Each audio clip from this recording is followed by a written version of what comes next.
ensemble, together. Moïse Katumbi dans une mauvaise posture. L'opposant congolais a longtemps été la cible de rumeurs sur une prétendue nationalité italienne. Le magazine Jeune Afrique vient de le confirmer.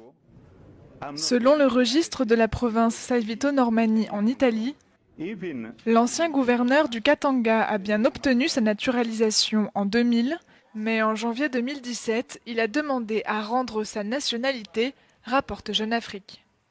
Une information qui pourrait bien entraver les ambitions. Notre élection, ils essayent de bloquer ma candidature, mais cette fois-ci en utilisant mon père juif comme étant la preuve que je ne peux pas être 100% loyal à mon pays. Bafundi pas juif. Je voudrais d'abord déplorer le langage excessif de cet acteur politique-là, M. Moïse Katumbi.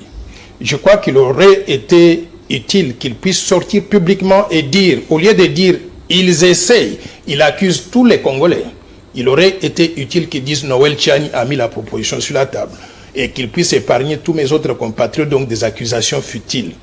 Mais deux, je voudrais que M. Moïse Katumbi sache une chose.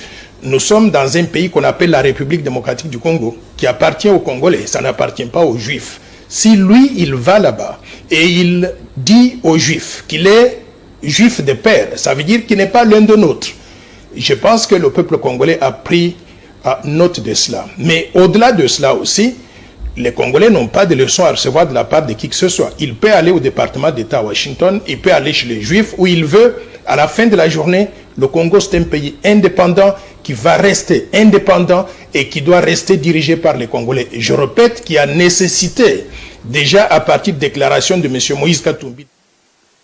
Now that we are getting closer again to another election, there are again attempts to block my run, but this time using my father Jewish as an excuse, a proof for that I can't be 100% loyal in my country. Devant cette association juive qui a nécessité pour notre Assemblée nationale de planifier la discussion sur cette proposition de loi parce que très clairement, il a démontré qu'il ne peut pas être loyal à 100% à l'égard de la République démocratique du Congo. Comment? Mais bien sûr que ça montre bien qu'il a, il a ce qu'on appelle la loyauté partagée. Quand il est avec les Juifs, il dit qu'il est juif de par son père. Il est l'un de leurs. Et quand il est avec les Congolais, il veut nous faire croire que les Congolais. Mais la seule chose qu'il n'a pas dite dans cette présentation-là, il n'a pas dit donc sa mère elle est d'où. D'après les informations que nous avons collectées, sa mère elle est zambienne.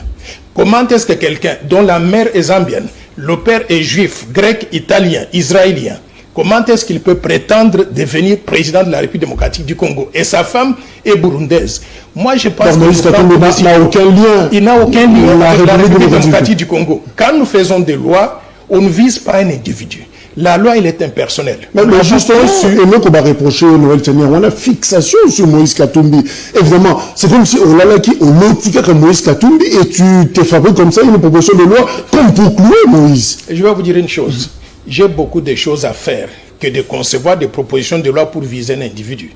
La loi que j'ai conçue, elle est impersonnelle. C'est pour protéger la souveraineté de notre pays contre toute infiltration étrangère.